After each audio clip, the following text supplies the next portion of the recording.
ما غاديش تشيقوا شنو وقع في الاخر ديال هذه الحلقه. قبل ما نبداو بغيت نشكركم بزاف على التعليقات الزوينين اللي كتخليو ليا في كل فيديو كنحطو، واللي مازال ما فهمش القصه من الاول يمشي يشوف الحلقه الاولى والثانيه، حيت بلا بهم ما غتفهموا والو في هذه الحلقه.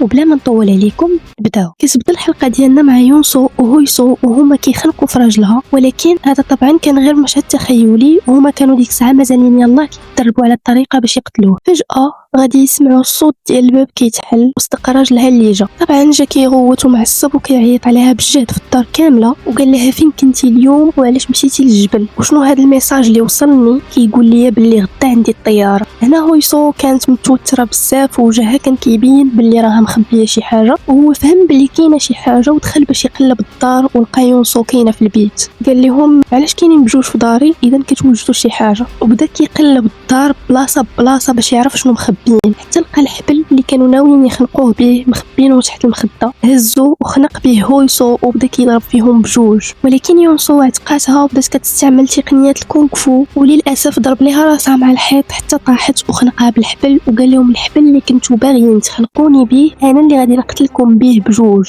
وبقى خانقها حتى كان غادي يقتلها، ولكن هويسو جابت واحد الكره ديال الزاج كانوا كيحطوها ديكور في البيت عندهم، وبقات كتضرب فيه حتى مات، وكانت مازال باغا تكمل، ولكن يونسو خدات من عند هذيك الكره ديال الزاج وضرباتو اخر ضربه وحيدتها له. شويه غادي يسمعوا شي حد كيصوني في الباب، وهنا تخلعوا بجوج حيت خافوا شي حد يشوف داك الدم وديك الجثه وداك المنظر يعرفهم باللي قتلوا راجل هويسو. مشات هويسو تشوف كاميرا ديال المراقبه ولقات باللي جارتها جايه باش تعطيها شويه ديال الليمون. هويسو دخلت باش تغسل يديها وجهها من الدم، وحلات شويه ديال الباب وقالت لجارتها تحط ليها الليمون حدا الباب حتى تدخلوا من بعد حيت ضاربها البرد وما تقدرش تخرج. ولكن جارتها لاحظت باللي معاها شي حد في الدار حيت شافت رجل يونسو وشافت حتى الدم اللي كان في الكسوه ديال هويسو. ومره ما سدت الباب كانت خايفه عليها حيت كانت عارفه بلي راجلها كيضربها. هويسو توترات بزاف مره ما مشات جارتها، ولكن يونسو قالت لها ما تخافيش هي راه ما عندهاش كي تعرف باللي حنا قتلنا راجلك اليوم. موراها ناضو كيمسحوا في داك الاثار ديال الدم كيخبيو ديك الكره ديال الزاج، وفي نفس الوقت كان السيد اللي خدام عند جين كيحتفل مع صحابو اللي كانوا دايرين ليه حفل توديع من بعد ما قال لهم باللي غادي يرجع للصين هاد السيمانه. شويه جا جين وقال ليه اجي عندي على برا بغيت ندوي معاه، وسولو واش غيسافر عن طريق البحر ولا الجو. قال ليه لا عن طريق البحر. قال ليه جين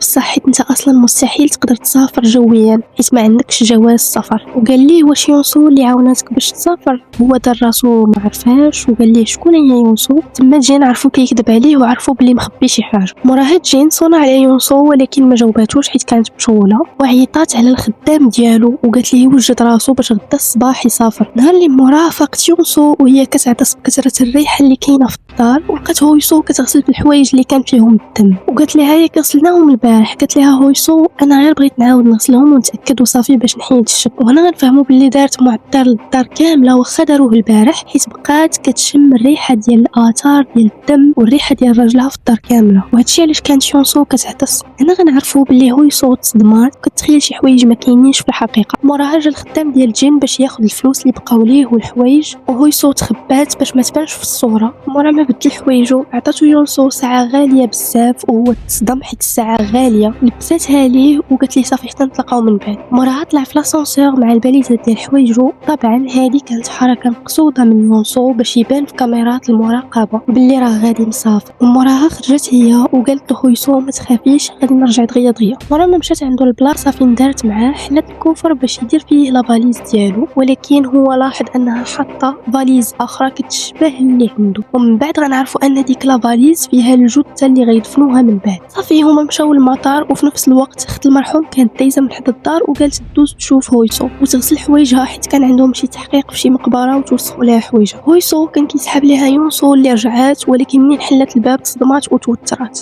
اختو مشات للحمام باش تغسل حوايجها وهي كتمسح في حوايجها مسحات حتى المرايه حيت حسات براسها وسخاتها ولقات فيها اثار ديال الدم. تما قالت ويلي واش حوايجي فيهم حتى الدم ماشي غير التراب. ومورا ما خرجت من الحمام قالت ليها هويسو انا غادي نصاوب لك قهوه ونجلسو نشربوها بجوج. وموراها بدات كتمسح اي بلاصه حطات فيها رجليها حيت كتخيل باللي باقي اثار ديال الدم في الارض، ولكن اختو قالت لها ما تخافيش راجلي نقي. واللي غيزيد يوتر هويسو هو ان اخت راجلها غتسولها واش كدابز هي وخوها يوميا ولا لا، حيت هي شاكه في خوها كيخونها. مورا ما شافتو مع يونسو داك النهار.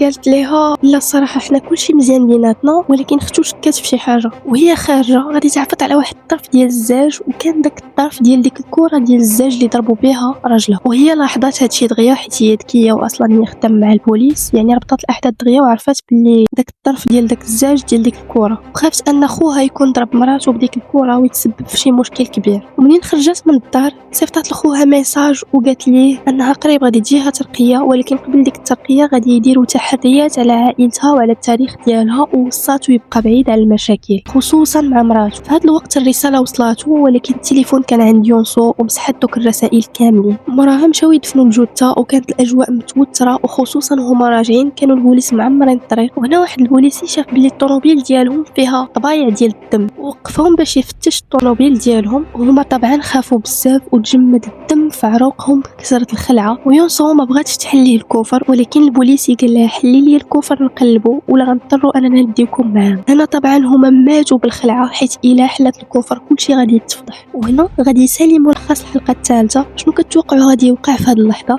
خليوه ليا في التعاليق، وبارطاجي الفيديو مع صاحبتك اللي كتحماق على الكيدراما، وما تنساوش سبسكرايب باش توصلكم الحلقه الرابعه اول ما نحطها، حيت فيها غادي نعرفوا الجواب. نتلاقاو في الحلقه الجايه، والسلام عليكم.